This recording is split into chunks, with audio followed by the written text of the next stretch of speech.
Nemrod. Une histoire de Sornac. Racontée par Clément Sanso. Épisode 46. Plagiat.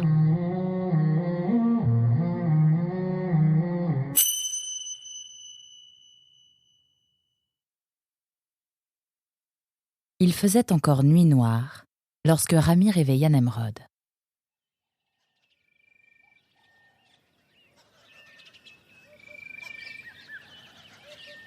Ce fut depuis la pirogue qu'ils assistèrent au lever du jour. Le soleil, encore bas, semblait glisser sur la surface du fleuve.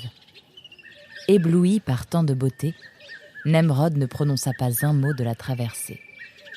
Ce n'est qu'une fois arrivé sur l'autre rive qu'il desserra les dents. « Merci, Rami. Si j'ai réussi ce reportage, c'est grâce à toi. » « Oh, grâce à moi, je ne sais pas. C'est quand même toi qui es monté dans la nacelle. » »« Oui, mais c'est grâce à toi que j'ai pu me rendre sur place et rencontrer Ruffo. » Nemrod fouilla dans son sac.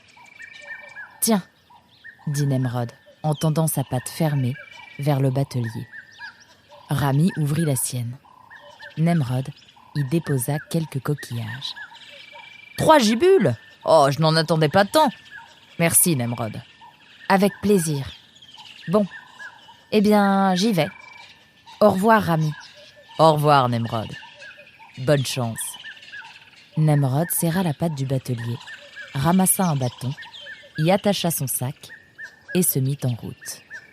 Rami regarda Nemrod s'éloigner, son baluchon à l'épaule. « Drôle de zozo », murmura le batelier, les yeux dans le vague.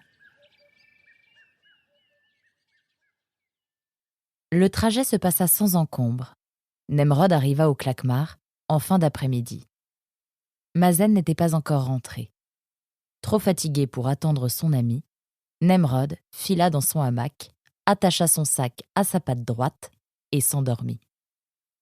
Lorsqu'il se réveilla le lendemain matin, Mazen était déjà parti au travail. « Bah dis donc, ça bosse dur chez la tanche. Pauvre Mazen, ça doit lui faire tout drôle. » Après avoir vérifié que rien ne lui avait été dérobé pendant la nuit, Nemrod se mit en route, direction les bureaux de la Perle. Il passa directement devant la maison de Nour, mais il ne vit personne. Nemrod arriva au journal d'excellente humeur. « J'arrive !»«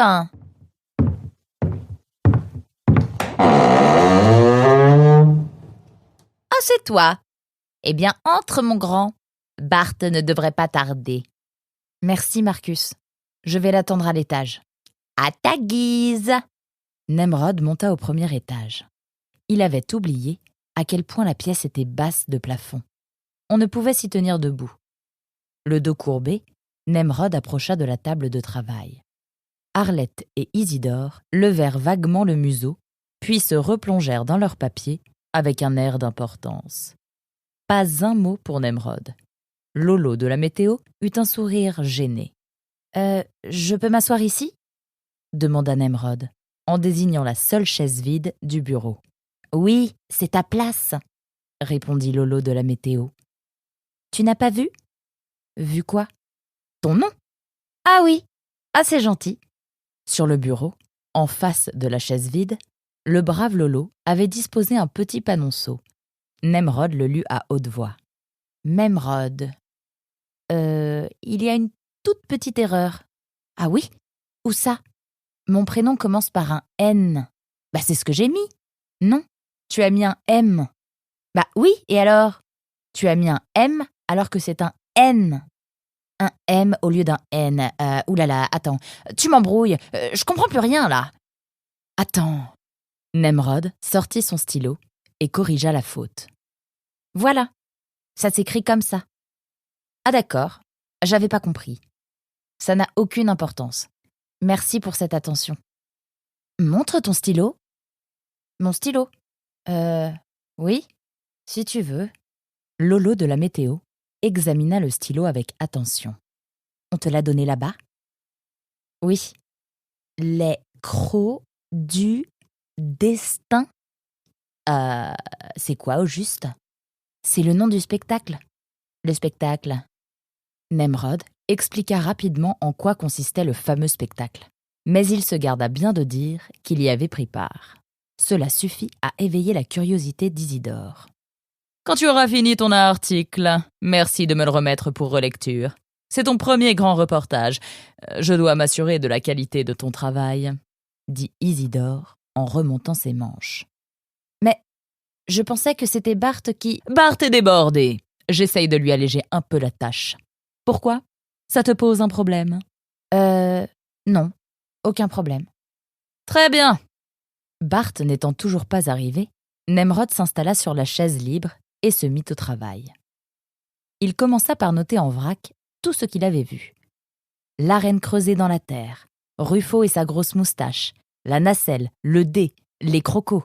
Bart n'arriva qu'en fin d'après-midi. Il était en nage et avait l'air pressé.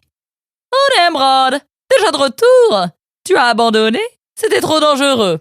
C'est ça ? Tu as pris peur ? C'est à cause de l'histoire de Steve ? » Non. Je suis rentrée car j'ai tout ce qu'il faut pour mon reportage. Mission accomplie. Bah dis donc, il est dégourdi le petit, lança Bart à la ronde. Eh bien bravo, j'ai hâte de lire ça. Bon allez, j'ai affaire, dit Bart en grimpant l'échelle. Puis il disparut dans son bureau.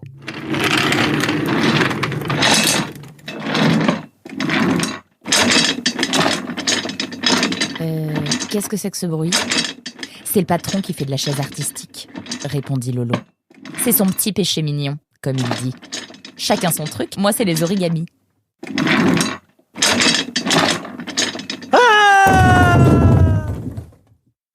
Oh, le chef s'est pris un gadin, dit Lolo le doigt levé vers le plafond. Tiens, j'ai fait ça pour toi, dit-il en tendant à Nemrod le pliage sur lequel il avait passé l'après-midi. Il te plaît ? Oui. Devine ce que c'est. Un crocodile ? Non. Je ne sais pas alors. On dirait vraiment un crocodile. Un alligator ? Oui, c'est quasiment la même chose. Pas totalement. Regarde bien la mâchoire. Elle a la forme d'un U. Tu vois ? C'est typique des alligators. Les crocodiles ont une mâchoire en V. Eh oui, le diable est dans les détails, comme dit toujours le patron. À propos du patron, c'est normal qu'on n'entende plus un bruit ? Ça m'inquiète. Je vais aller jeter un œil, par acquis de conscience. Nemrod monta l'échelle 4 à 4 et toqua à la porte. Aucune réponse. Bart ? Bart ? Toujours aucun bruit. Nemrod poussa la trappe et déboula dans le bureau du rédacteur en chef. L'énorme armoire du fond était à terre. 2 pattes en dépassaient. « Il est coincé là-dessous ! Aidez-moi à déplacer l'armoire !» cria Nemrod. Ses collègues accoururent. Ensemble, ils parvinrent à soulever la lourde armoire. « C'est là qu'on stocke le courrier des lecteurs », précisa Lolo, à qui on n'avait rien demandé. Bart gisait au sol, inconscient. Nemrod se pencha sur lui et commença à lui donner des petites claques. Bart ne réagissant toujours pas, il se mit à taper plus fort.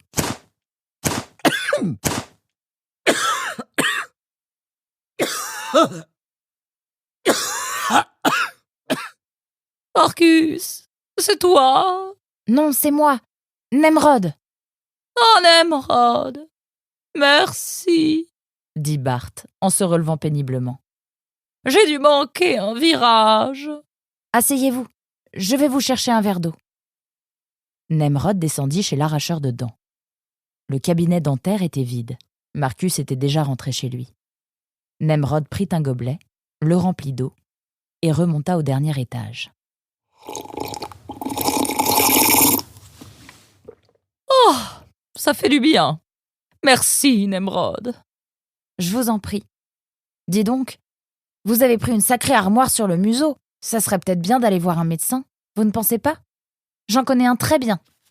Tenez, voici son adresse, dit Nemrod, en griffonnant l'adresse de la tanche sur un morceau de carton.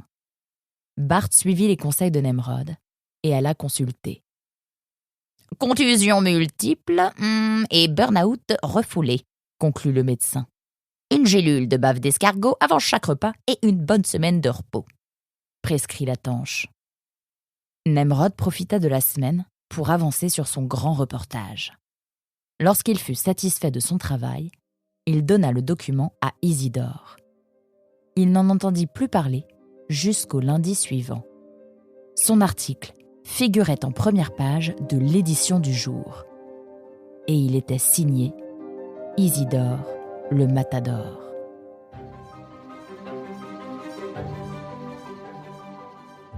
Tu aimes Nemrod ? Tu aimerais savoir où se trouve Bélem, Labat et les autres villes que découvrira bientôt Nemrod ? Télécharge l'atlas de Nemrod depuis notre site nemrod.io.